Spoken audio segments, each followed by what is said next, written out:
Bienvenue au service français de Freedom Center International. Aujourd'hui, je veux parler de ne pas avoir peur de se faire démarquer des autres, de se laisser faire démarquer des autres. Souvent, on voit des gens qui disent, par exemple, je n'arrive pas à appartenir au groupe, c'est-à-dire que je suis différente et je vois qu'ils ont la même manière de voir les choses, ils ont la même manière de penser, ils s'entendent bien et j'ai l'impression d'être à l'extérieur, j'ai l'impression de ne pas pouvoir trouver ma place dans un groupe où peu importe l'endroit où je me trouve, j'ai toujours l'impression d'être différent de tout le monde. Et souvent, il y a beaucoup qui ont du mal à accepter ça. Il y a beaucoup qui ont du mal à pouvoir gérer cette situation qui se trouve et ils veulent forcément pouvoir se faire accepter ou appartenir à un groupe ou pouvoir avoir l'impression et donc ils changent leur manière d'être ou leur manière de voir les choses ou je dirais pas leur manière de voir les choses mais leur manière de se comporter pour se faire accepter. Et souvent ce n'est pas mauvais d'être différent, souvent c'est pas mauvais de chercher à se démarquer des autres, souvent ce n'est pas mauvais. Et aujourd'hui, je vais prendre l'exemple dans le livre de Genèse. Dans le livre de Genèse, le chapitre 6, le verset 1 au verset 11. Je veux parler de Noé, qui lui aussi avait eu dans une période de sa vie, il a dû être différent de tout le monde. Et donc, le titre de mon message, c'est « N'aie pas peur de te faire démarquer des autres ». De te démarquer des autres, pardon. Je lis Genèse, chapitre 6, verset 1 à 11. Lorsque les hommes eurent commencé à se multiplier à la surface de la terre et que les filles leur furent nées, les fils de Dieu virent que les filles des hommes étaient belles et ils prirent pour femmes parmi toutes celles qu'ils choisirent. Alors l'Éternel dit, « Mon esprit ne contestera pas toujours avec l'homme, car l'homme n'est que chair. Il vivra 120 ans. » Il avait des géants sur la terre à cette époque-là. Ce fut aussi le cas après que les fils de Dieu se furent unis aux filles des hommes et qu'elle leur eut donné des enfants. C'étaient les célèbres héros de l'Antiquité. L'Éternel vit que l'homme commettait beaucoup de mal sur la terre et que toutes ses pensées, les pensées de leur cœur se portaient constamment et uniquement vers le mal. L'Éternel regretta d'avoir fait l'homme sur la terre et il eut le cœur peiné. L'Éternel dit, « J'exterminerai de la surface de la terre l'homme que j'ai créé depuis l'homme jusqu'au bétail, aux reptiles et aux oiseaux, car je regrette de les avoir faits. » Cependant, Noé trouvera grâce aux yeux de Dieu, de l'Éternel.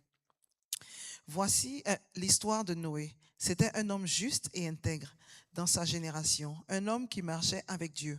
Noé eut 3 fils, Shem, Cham et Japheth. La terre était corrompue devant Dieu, elle était pleine de violence.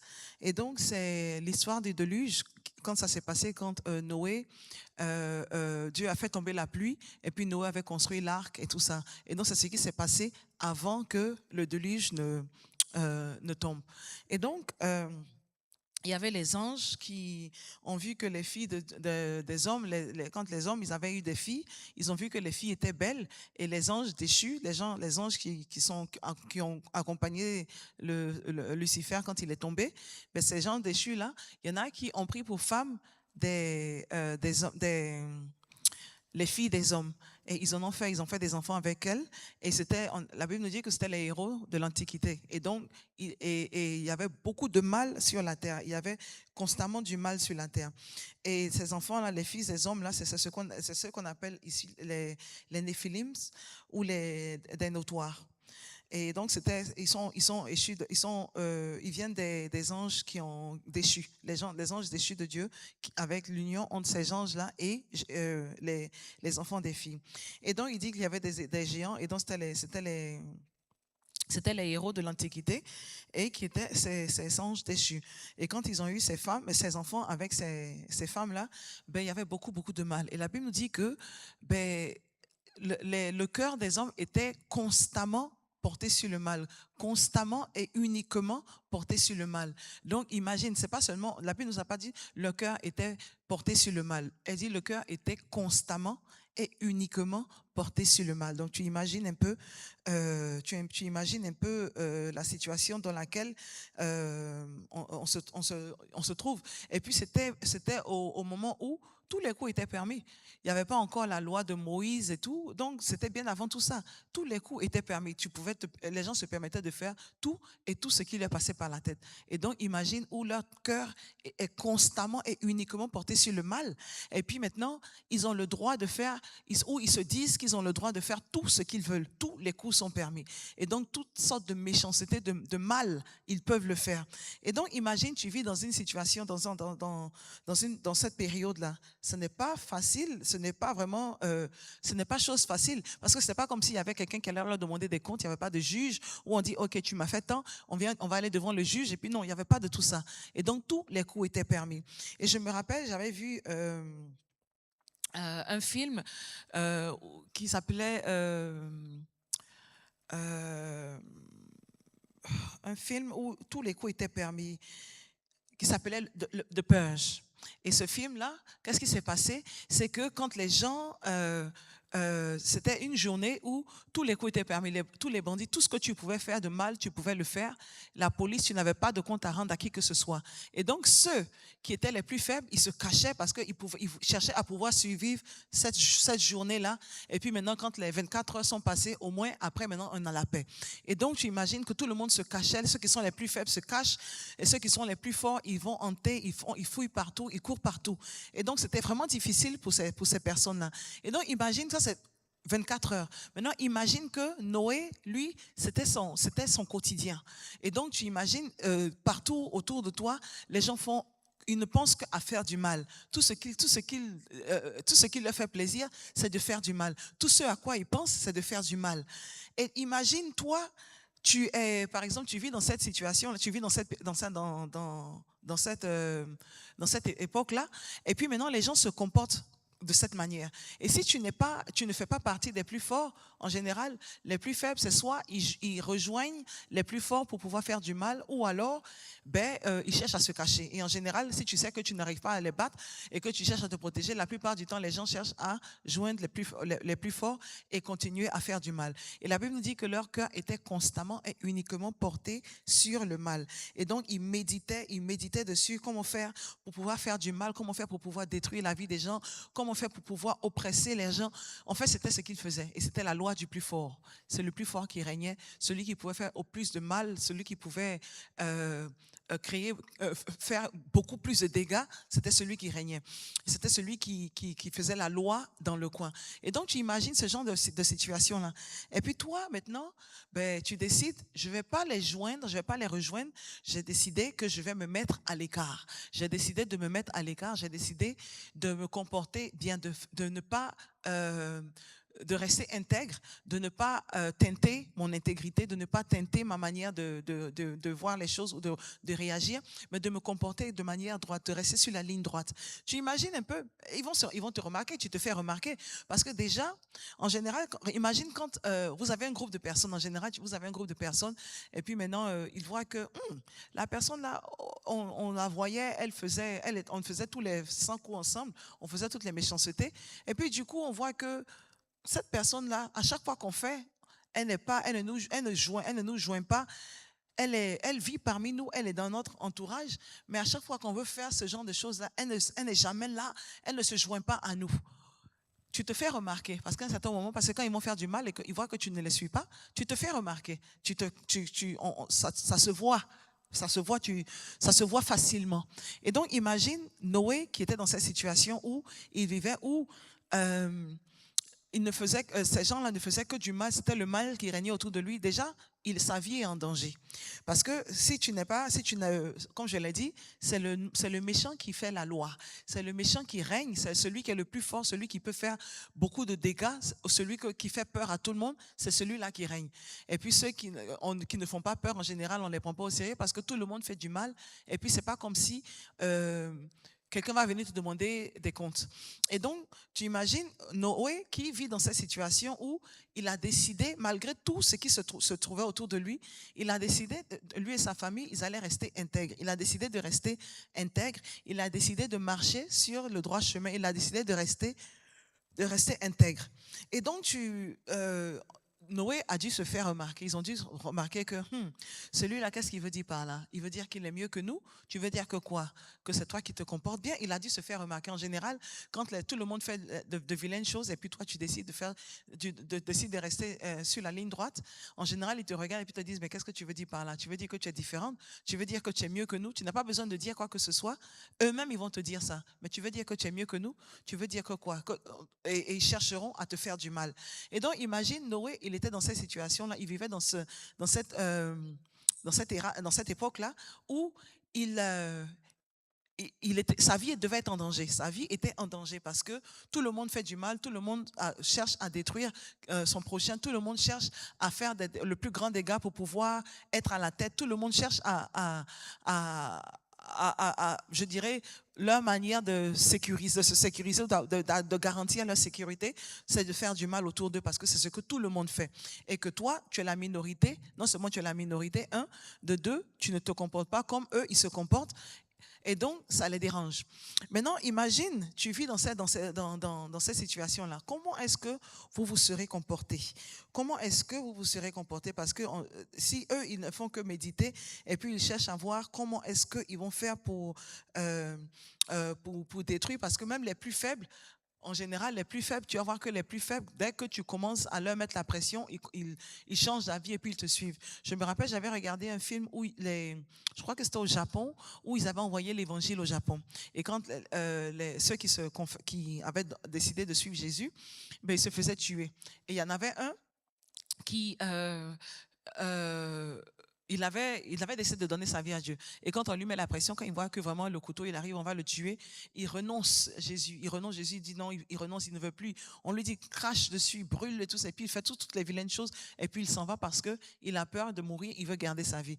Et comme je t'ai dit, les plus faibles, en général, les plus faibles vont joindre les autres par peur de se faire tuer, par peur de recevoir des coups des plus forts, ils joignent les autres. Et donc Noé, on allait dire que puisque Noé, il était la minorité, je suis sûr que puisqu'il était la minorité, il aurait dû suivre les autres.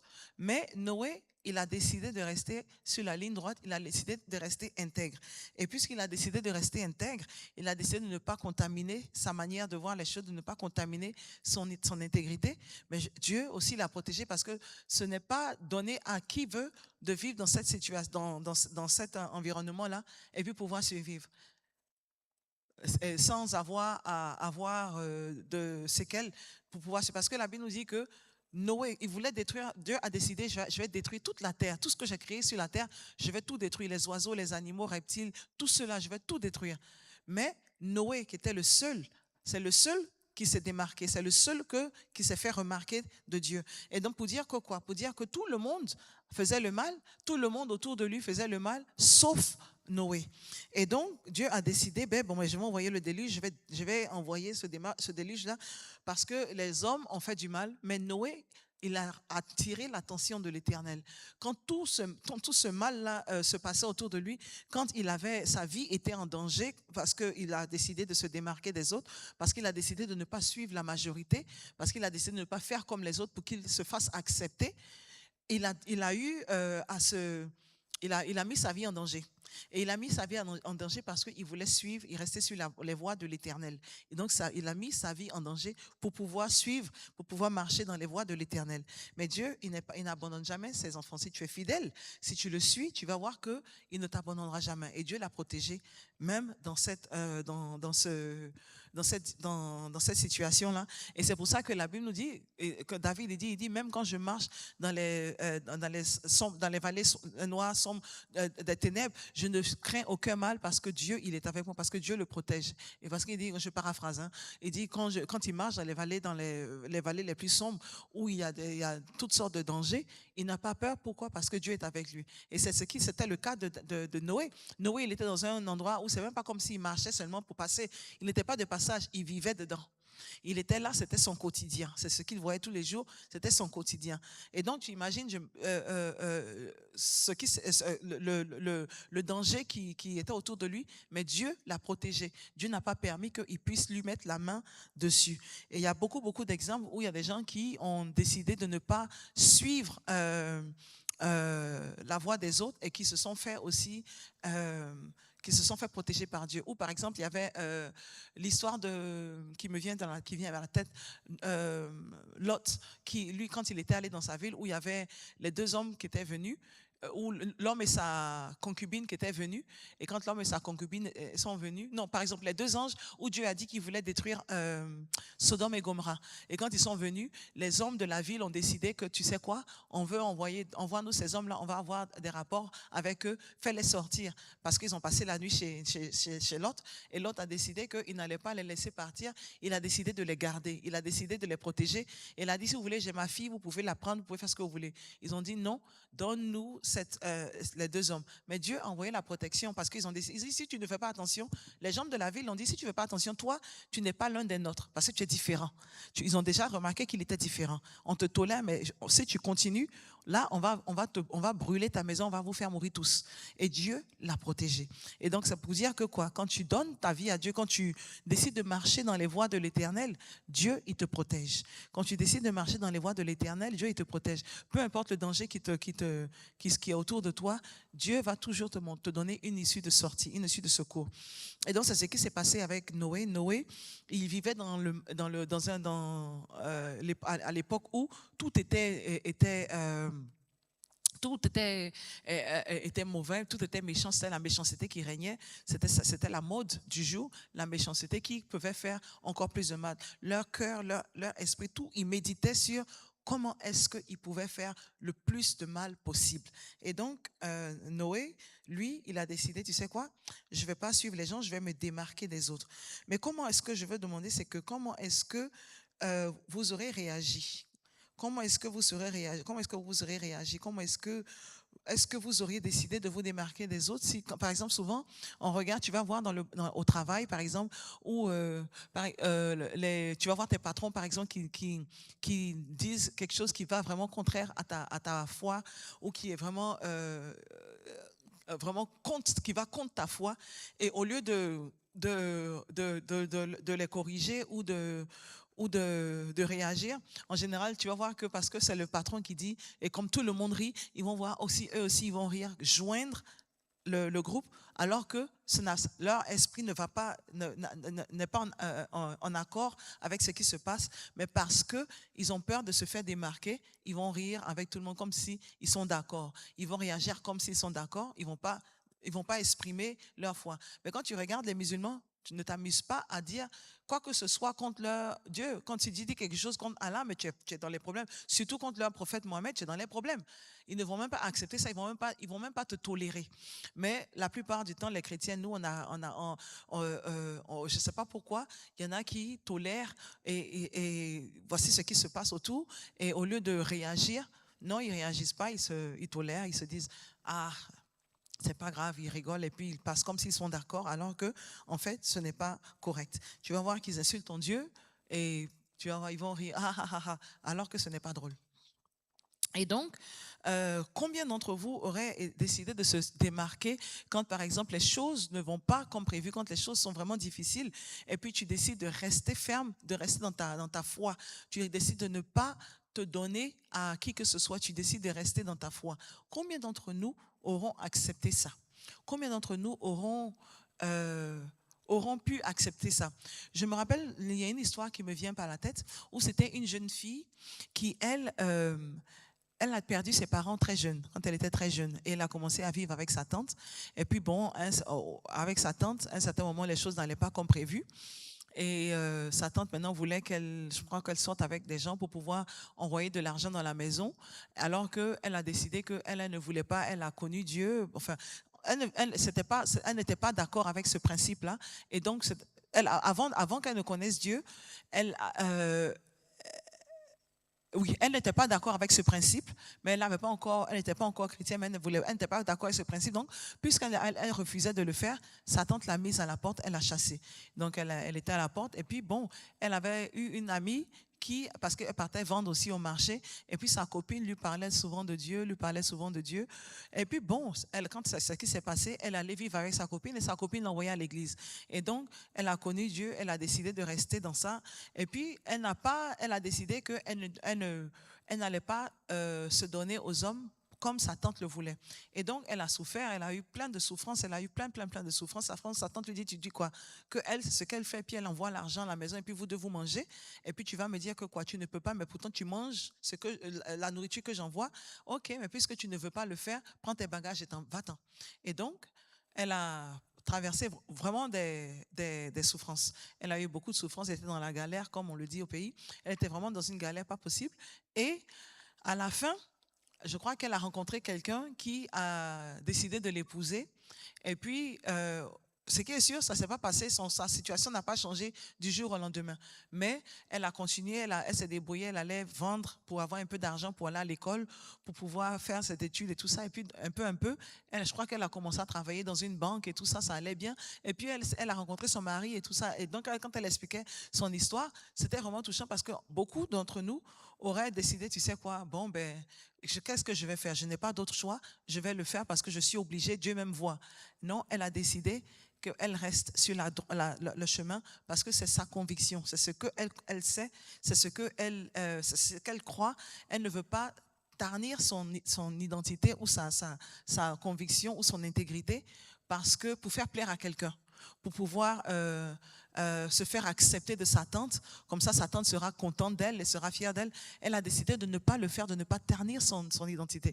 Et donc c'est important pour nous de savoir que c'est OK de se faire, d'être différent des autres. C'est OK que ce n'est pas un problème ou ce ne doit pas être, ce n'est pas un crime ou ce n'est pas mauvais d'être différent des autres. Ce n'est pas mauvais d'être différent des autres. Ce n'est pas mauvais d'être, de démarquer des autres. Parce que beaucoup d'entre nous ont des problèmes, ont du mal à accepter ou ont du mal et en général, on se dit, mais on veut toujours pouvoir faire partir d'un groupe ou se faire accepter des autres. Et puisqu'on n'arrive pas à se faire accepter, on cherche à changer notre identité pour pouvoir plaire, pour pouvoir faire plaire. Et en général, quand tu regardes, quand tu changes ton identité, tu fais ce qu'ils font. C'est pas ce que tu recherches, même l'acceptance que tu recherches, tu ne la reçois même pas. Même, ils perdent même le respect qu'ils ont pour toi parce qu'ils se disent, oh mais tu fais semblant, tu n'es pas réel. Et donc, ce n'est pas un problème pour toi d'être différent des autres. Ce n'est pas un problème d'être différent des autres. Tu peux être différent des autres. Ce n'est pas un problème. Accepte ou, je dirais, embrasse ta différence et puis vis avec. Moi, je sais que quand je grandissais aussi, j'étais toujours différent. J'avais toujours l'impression de ne jamais pouvoir être fait partir d'un groupe ou j'avais l'impression que j'étais toujours différente. C'est-à-dire, tu es rempli, tu es entouré de personnes, mais tu as l'impression que tu ne fais pas partie de ce groupe-là. Tu ne fais pas partie, tu n'es pas... c'est comme si tu es parmi eux, mais tu es seul. Je ne sais pas comment je peux vous l'expliquer. Et donc, ce n'est pas un problème d'être différent des autres. En général, quand tu vois même ceux qui se démarquent, par exemple les célébrités, tu vas voir que tout le monde, par exemple Oprah Winfrey, elle est différente des autres. Elle est animatrice comme tous les autres, mais quand elle s'est démarquée des autres, elle a embrassé sa nature, sa vraie nature, et ça fait que quand elle s'est fait remarquer, et quand elle s'est fait remarquer, ça fait que maintenant, quand on lui demande de venir, le prix qu'elle donne est différent de quelqu'un d'autre qui fait la même chose qu'elle. Pourquoi? Parce qu'elle est différente. Elle a trouvé son identité en elle-même. Et donc, cherche à être vrai à toi-même, mais ne cherche pas à copier les autres. Si tu vois, par exemple, dans l'endroit où tu te trouves, comme Noé, il était dans un endroit qui était dangereux, un endroit où il n'avait pas la possibilité de se faire accepter, où il ne pouvait pas se permettre de pouvoir copier l'attitude des autres, mais il s'est démarqué des autres. Il n'a pas eu peur de se démarquer des autres et à la fin, ça lui a sauvé sa vie. À la fin, ça lui a sauvé sa vie. Il n'a pas eu peur de se démarquer des autres. Il a décidé de rester fidèle à l'Éternel. Il a décidé de rester fidèle à l'Éternel dans le pays où les gens se faisaient persécuter pour leur foi. Il a décidé, je vais rester fidèle à l'Éternel. Il a décidé qu'il n'allait pas,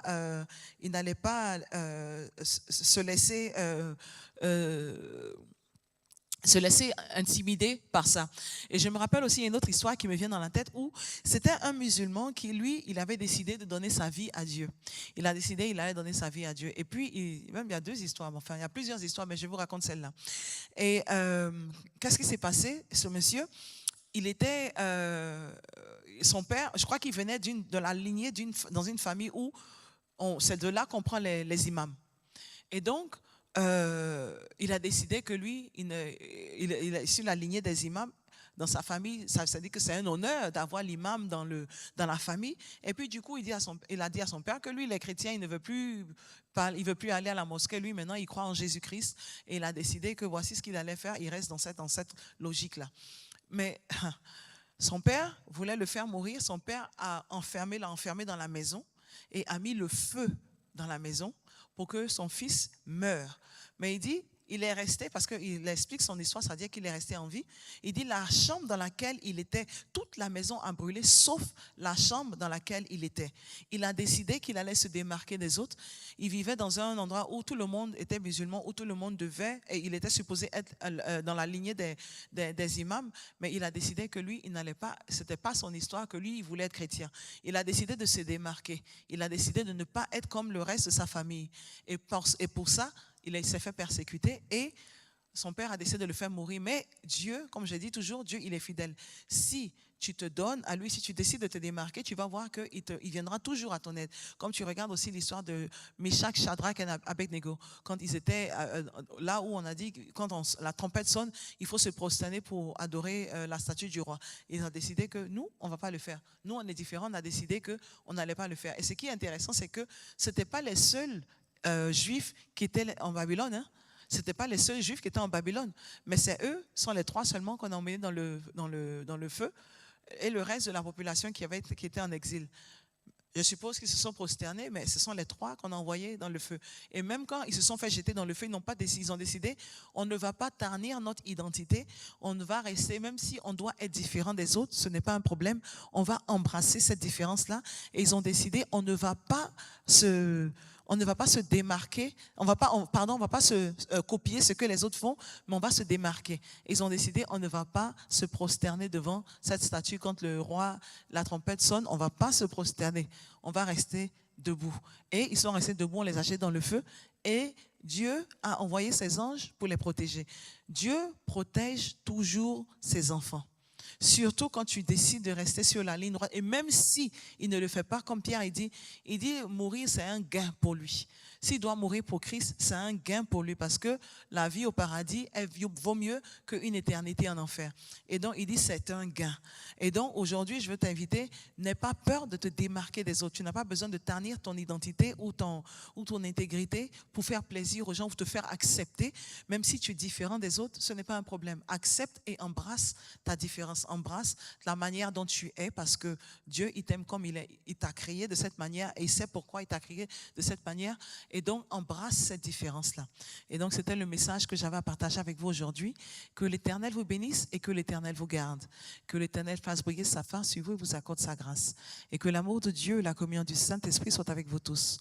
Que vous et vos enfants pour des milliers de générations habitent dans la maison de l'Éternel pour toujours et toujours. Amen.